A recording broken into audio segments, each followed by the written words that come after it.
a minute. So I hit it, and then I just make sure the stream is working on YouTube.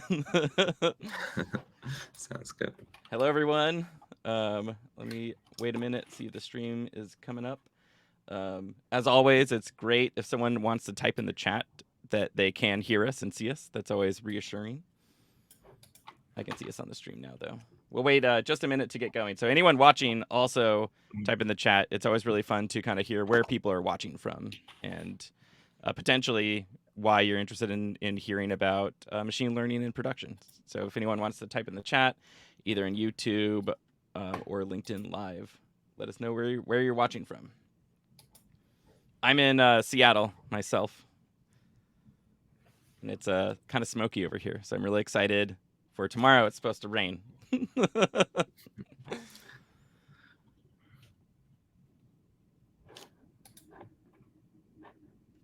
And I see some people watching. Just gonna wait another minute while people are joining in.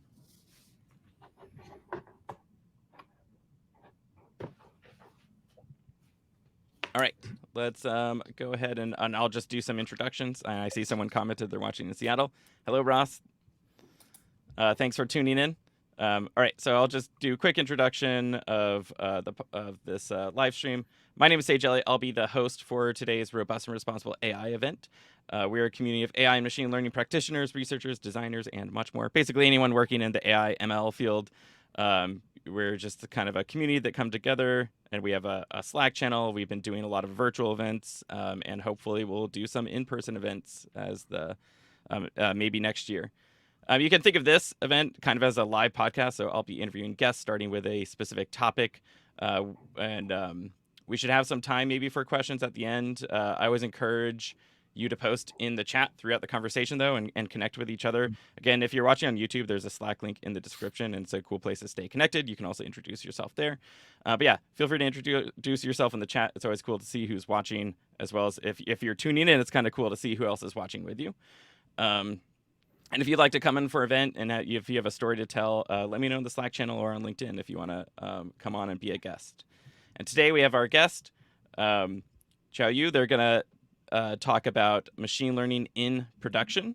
And would you like to introduce yourself and tell us a little bit about your background? And I also heard you used to be in Seattle. Yes, thanks, Sage. Yeah, my name is Chaoyu. I'm the co-founder and CEO of BentoML. We are a company based in San Francisco, offering an open source product for machine learning model surfing and deployment. So it's a product after you train the machine learning model and think of bringing it online, surfing real world application. This is a tool that's going to help kind of get your model deployed more quickly and reduce the cost. Before starting the company, I was an early engineer at Databricks, working on their commercial product. It's a data analytic platform on top of Spark. And prior to that, I was in Seattle, University of Washington, where I study human-computer interaction and design. That's cool. I've heard that program is really good. Oh, yeah, it's a lot of fun. Yeah. And cool. So the first question we're going to kind of start off. So we're going to talk about machine learning in production a little bit, and how you're maybe solving some of the problems that people run into. But before we get into the problems, what does it mean to put machine learning in production? Great question to get started. I guess as machine learning project gets more mature, instead of just doing experimentation and predictions from a lab environment, it's often not scalable to actually support a business use case. The way you can actually apply a machine learning to mission critical or user facing application at scale is through building a machine learning service that allows the application layer to have access to those predictions. And I guess this is sort of a generic definition of machine learning in production. Is the kind of next step as you prepare your data set, have access to data, running analytics, and then building machine learning model. And the next step is usually comes into building machine learning service and putting them into production. Yeah, it makes sense. I know, like when I was learning about machine learning, and I think the courses have kind of changed now a little bit. I hope, but Mhm. it was like one of those things where you're always training a model in a notebook or something, and then but then it's just sitting there, and then you're kind of like, I want to do something else with it, and that's really where like putting it in production or deploying it is really fun because then you get to send people to your model or have your model actually perform something versus just you like running a cell in a Jupyter notebook or something. Yeah, switch of which is pretty fun. When I was at Databricks, I actually see data scientists who's struggling getting their model into production, but they're so familiar with the notebook environment. So what they end up doing is just scheduling a notebook to run every minute as a way of faking to get model into production. It's just interesting to see how people, come up with ideas when the tools are limiting what they can do. That is so interesting, running a Jupyter notebook every minute. I guess technically that could be a form of putting in production, but maybe not the right way Yeah, for most use cases. yeah. All right, so we've learned a little bit about what it means to put machine learning in production. What are some of the common challenges with putting these models in production that maybe you've seen or that you've seen other people face? Um, I think the biggest challenges typically come from a very different business requirements.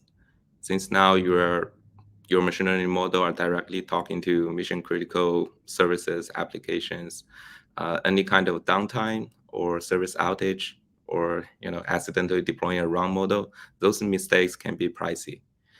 So businesses often need to think about scalability of those services, and they need to be scalable. Think of a product recommendation case, right? You're for an e-commerce website. Your service needs to handle the peak hours where every of user coming to your website and looking for product. But at the same time, you need to be able to serve the predictions within tens or hundreds of millisecond, a very low latency case. Because every millisecond saved in that scenario can directly reflect on your business revenue. And this sort of changing in business requirements is what leads to a lot of the technical challenges about latency, the performance, the throughput, and it involves fairly complex architecture. Usually took a huge amount of engineering resource to implement, and usually not what data scientists are trained to do. Right. It's a little bit different than, like we'd mentioned, a lot of data scientists or machine learning engineers are used to like the Jupyter notebook format of like training a model, testing in there.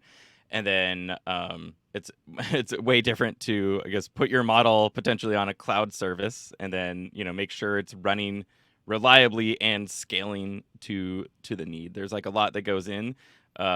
To deploying your model in I guess like a robust and responsible way. Exactly, exactly. But it's a fairly powerful way to scale your impact, right? Like one example I really like is a SaaS business that's doing using machine learning to get higher customer retention. What they do is they collect the usage data of their customers, user interaction, looking at that data and train the machine learning model to do churn prediction, to look at what are the customers that's going to cancel the subscription in the coming months. Before putting ML in production, what they do is just run in a notebook, generating a report, and have the sales team go after those users manually. But that's a very manual and slow process. A lot of time, by the time you reach out to the customers, they may already switch to a different product. And sometimes the salesperson may not know what to offer the customer. They might be leaving your product for very different reasons, right? So once they get ML service in place, however, they will be able to kind of connect the service directly with the SaaS product. So as the user is using the product, the prediction is running in the background, looking at how users are interacting with the product and predicting if they are actually successful with the product or are they going to churn. And that gives the product side, intelligence about what's the best time I should offer a free trial, what's the best time I should send out maybe educational content to help my customer become more successful. So that's the sort of thing you can automate and scale as you put more machine learning into production. But as I mentioned earlier, building this kind of service comes with a lot more challenge of all the production operations. Yeah, yeah, which is exciting. Like we'll get more into it in a little bit, but the tools you're creating to make this much easier for everyone to deploy models. Right, So right. even with like all the great cloud services, I know sometimes it's like it feels really complicated to get a model, anywhere. For Once sure. so we've talked a little bit about putting a model in production and some of the challenges there. Um, are there any challenges you've seen like once or that you could talk about like once a model's in production? Things that might happen to it once it's deployed. Um, yeah, definitely. I think before mentioning that, I kind of want to also address the complexity of these services. Um, Majority of the ML use cases we are looking at today are not just running inference on one machine learning model. Oftentimes for every model, if you're a data scientist, every model, you're not just developing the model itself. It also involves the pre-processing code, post-processing code, the feature transformation, and perhaps some business logic about how do you prefetch those features and transform into a format that your model can run. And more often, you're seeing data scientists composing multiple models together in order to create a service, right? A lot of computer vision use cases or NLP use cases. So to give a concrete example, let's say an AI service that's processing PDF documentation and generate summarization. You probably first need the OCR model that's looking through the entire document, translate them into text. And then on top of that, you will have a couple of natural language processing model that's understanding the content. And sometimes you may want to add another computer vision model that's capable of recognizing all the tables in the PDF file. So in order to offer that machine learning service, you need to put multiple models together into one service. And some of those models might be requiring GPU, some of them might be running CPU. And each of those models comes with their own set of required features and feature processing pipelines. And those kind of complexity add up a lot of the details into how do you develop service like this, as well as once you get this deployed, how do you maintain it, and a lot of the ongoing work. Um, so think of this complex microservice architecture where you have each model, each processing pipeline in its own architecture. It's fully optimized to use its type of hardware. It quickly become very hard to maintain and debug. Like in production scenario, you might see in really high latency and trying to figure out which are the models that's slowing down the prediction. You need to go after a lot of different services and being able to do distributed tracing and troubleshooting. And you might want to try to redeploy and replace some of the module and see if it helps with improving the performance. Um, Another sort of type of issue is helping data scientists to understand the model's performance, often called machine learning model monitoring. You want to know that your machine learning models are actually generating positive business impact. And this often involves grabbing the prediction data from production, but also joining it with downstream like user actions or ground truths of whether or not this prediction is accurate. When you recommend a product, does the user actually click on it and actually making the purchase? That kind of data not only tells you how good of your model is, but also helps you continue to retrain the model and build better models.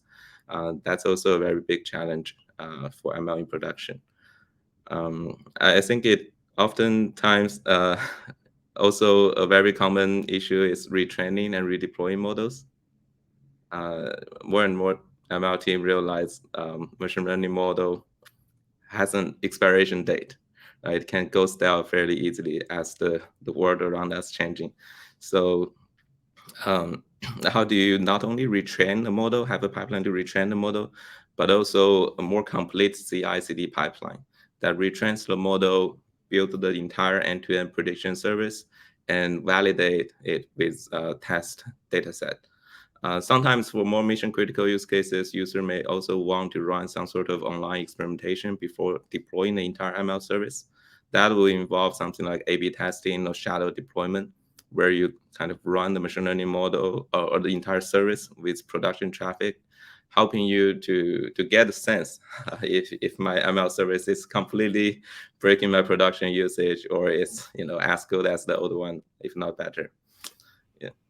Yeah, there's a lot. I think you touched on so many good points here, where I forget the saying, but there's something about once you deploy a model, you're really only 50% of the way done, because there's so much that, like you're saying, there's often like retraining and monitoring and all these pieces that go together to make sure that over time your model's still running as you think it should be, and there's like just so many little pieces that go into that. And if you're retraining a model, you might have to annotate data again, and then you train your model, and then deploy it. And then, like you mentioned, often you'll want to do some sort of A/B test, or you obviously can test on your validation data before you deploy, but it's different than the real world. So it's good to do some sort of shadow deployment or something like that. Which, for those who don't know, that's where you deploy a model at the same time usually as your other model, and then you can see the decisions it's making, but it's not actually doing those decisions in production. It's just giving you the output, so you can make sure that, oh, this is better, or it didn't degrade at least. Exactly. It's so interesting that ML workflow and services are so different than traditional software services, right? Yeah. You need to keep monitoring it and updating it in production. Yeah, many teams we're working with, maybe started with updating model once a month or something like that. But as they get better tooling like BentoML to simplify the deployment process, they will be able to do it more frequently, to like once a week or even a couple times a day. Right. The reason they want to do that is whenever they're collecting new data, it's oftentimes better capture the data distribution or the latest user behavior that helps them to train and get a better model and better predictions. Awesome. And I like that you brought up monitoring, even though I didn't ask you to. But if you want to check out a monitoring tool, you can see in the link in the description, and check out ylabs.ai. All right. So I actually see some questions in the chat that we can get to in a little bit. But first, because they're actually about BentoML. So first, let's talk a little bit about what you're working on. So we've talked about the challenges of getting machine learning in production, some of the challenges once the machine learning models in production. What are you working on right now to make all of this easier? Yeah. At BentoML team, we are building a new product called Yatai.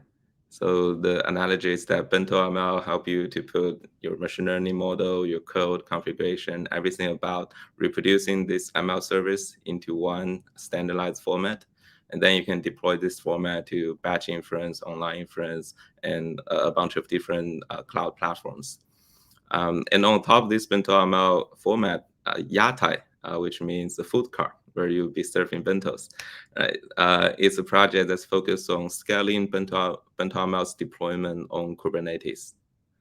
The problem we're trying to solve here, I guess, is first of all, Kubernetes is becoming more and more widely adopted for those running large-scale infrastructure. We're seeing machine learning early adopters, especially some BentoML users, are expanding from maybe one or two major machine learning use cases to dozens of more ML applications at this scale. So all those problems we just talked about are the complexity of shipping one machine learning service. But what if your team is dealing with tens or hundreds of machine learning service? A lot of those manual processes become impossible to scale, and you really need a way to help you automate and optimize under the hood for you to make sure those ML services are manageable and performing at peak performance. So what Yatai does is it offers a Kubernetes native way of deploying BentoML at scale. It uses a microservice architecture that's automatically provisioned based on the service definition. So we can easily do things like I have a serving pipeline involving 3 models.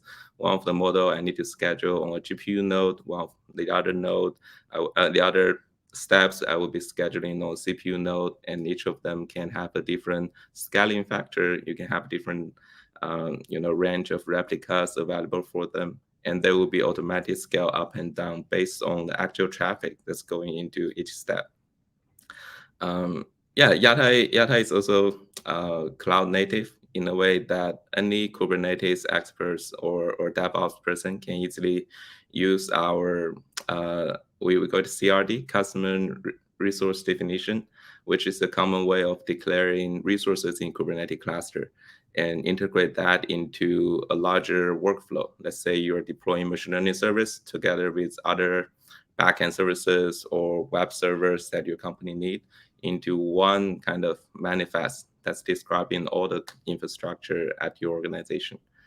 Um, on top of that, we also provide a very nice UI where data scientists can easily keep track of all their bentos and models, as well as the deployments, being a one place that they can gain insight into their online deployments, even do some live debugging and being able to kind of have the visibility into their machine learning workloads in production.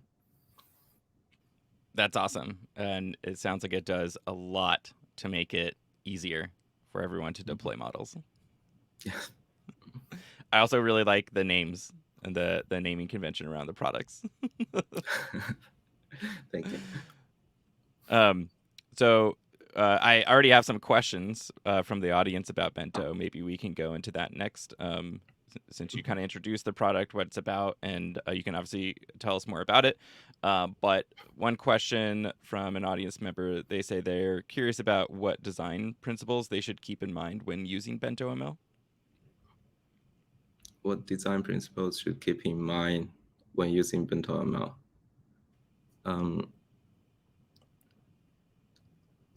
I guess I'm not sure if I understand the question correctly, but I guess from a user perspective, the way we are thinking about the BentoML product design and workflow is that um, first of all, we are encouraging machine learning teams to have a common way of deploying machine learning models. So BentoML supports a wide range of machine learning frameworks, no matter it's XGBoost, scikit-learn, or deep learning frameworks like PyTorch, TensorFlow. It pretty much supports all those common ML frameworks where you would be creating machine learning models. And it offers a common way of saving, versioning, and accessing those models for inference, as well as optimizing their runtimes. It actually optimizes depending on the framework's own implementation, decides how many replicas it needs to be able to utilize a multi-CPU core or a GPU hardware. So that if you have a large data science team and each one of them might be working with different ML framework, but by the time you get in those ML service deployed, or you're trying to compose multiple of their models into one service, you have one consistent and common way of doing that. The value of doing that in the common way is it streamlines a lot of the downstream deployment, monitoring, and that sort of work, and enable your data science team to move a lot faster. They will be able to experiment the same model with a different approach or different framework fairly easily, as well as running different variants of the same model in production through the same SDK of developing their machine learning service. I guess that's kind of the main driver behind BentoML's design.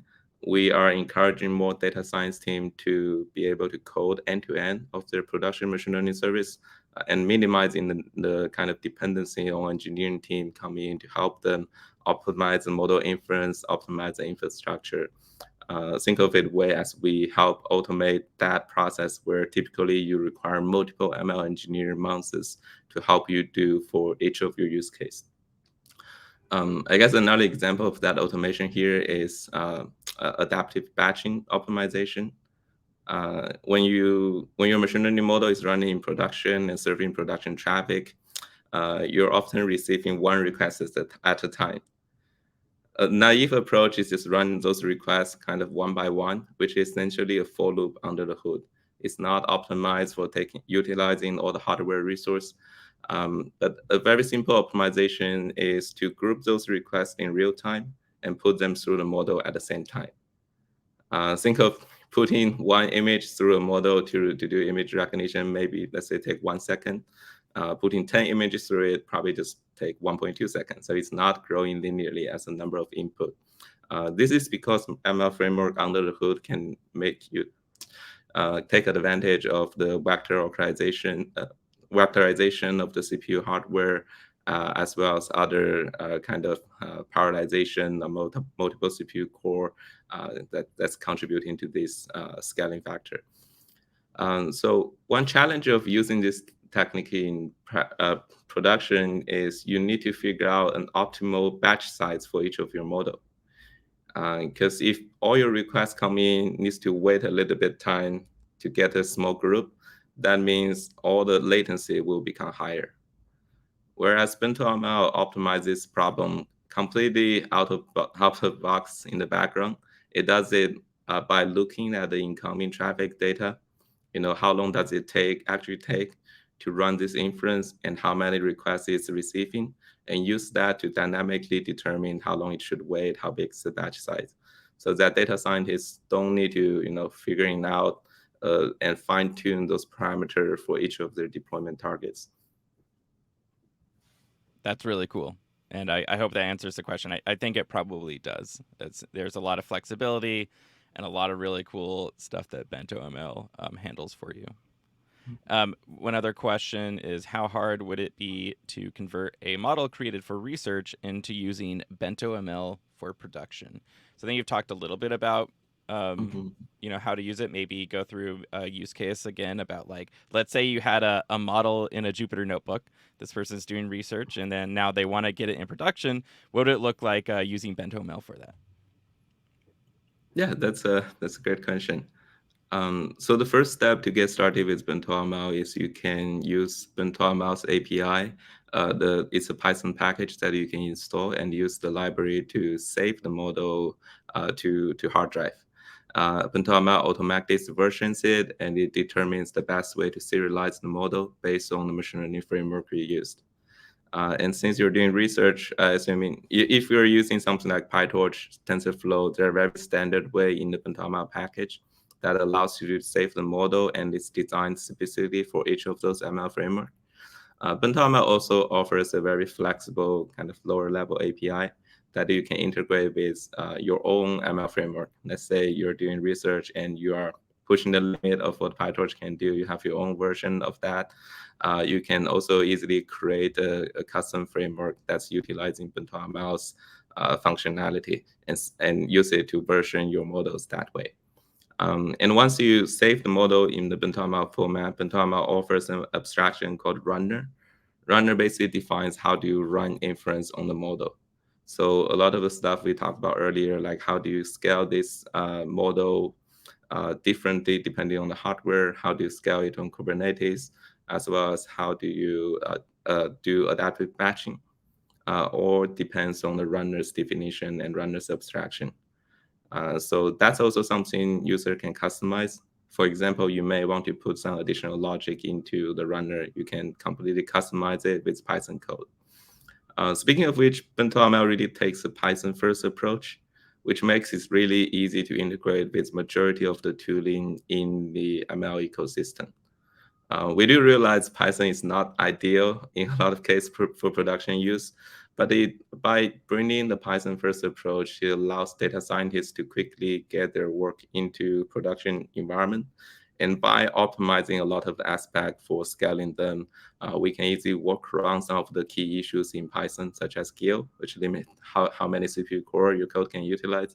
BentoML kind of work around that issue through its architecture design, while allowing data scientists to use Python for production. One day, I've been hearing this for years about them trying to remove the GIL in Python. I don't know if it's ever going to happen.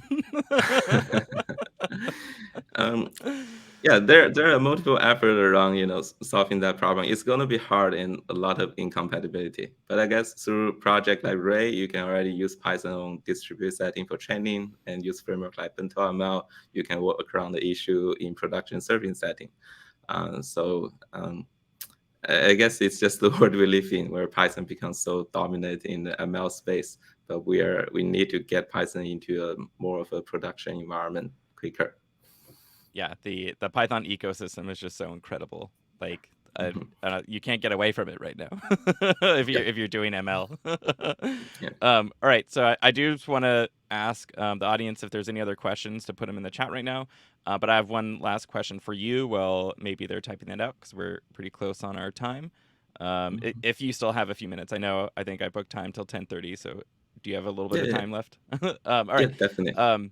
Outside of putting machine learning in production, um, what's like a current AI trend that you're excited about right now, or that maybe just something with ML and AI that you're excited to see in the future? I see. I think a big trend that everyone at BentoML team is super excited about is all the state-of-art foundation models that are becoming available, as well as the kind of the infrastructure for accessing data at scale. For example, the Lakehouse product from Databricks, making access to big data and running machine learning projects on top a lot easier than ever before. Uh, the part make us excited is mostly because people will be able to more quickly bring their uh, machine learning model to solve really interesting business problems.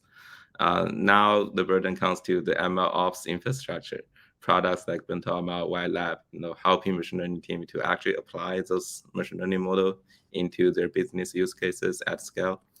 That's driving a lot of interest in our community. One example is the stable diffusion model that recently released and came out. Our team was able to turn stable diffusion into ML service with less than 1 day. And it's optimized for different type of GPU, and user can just run one script and gets it deployed in the cloud and scale automatically, which is pretty cool. And we are already seeing people contributing more interesting work there, since BentoML make it so easy to compose multiple models. So we'll be able to put maybe a text-to-text, audio-to-text model in front of it, or using another model to enhance the prop to generate more interesting images. So those type of use cases are just super, super exciting. That is really exciting. It's like the amount of tools, like you're saying, that's making it way easier, and access to models and everything. This is making it way easier for people to really put cool AI or ML applications like in production and actually have a real world use case. And then yeah, stable diffusion is really fun. Do you have a favorite image you've generated with it?